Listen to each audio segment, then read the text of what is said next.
ஒருவன் முதலாளி, உலகில் மற்றவன் தொழிலாளி. விதியை நினைப்பவன் ஏமாளி, அதை வென்று முடிப்பவன் அறிவாளி.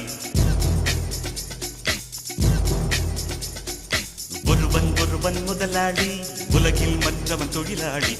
விதியை நினைப்பவன் ஏமாளி, அதை வென்று முடிப்பவன் அறிவாளி.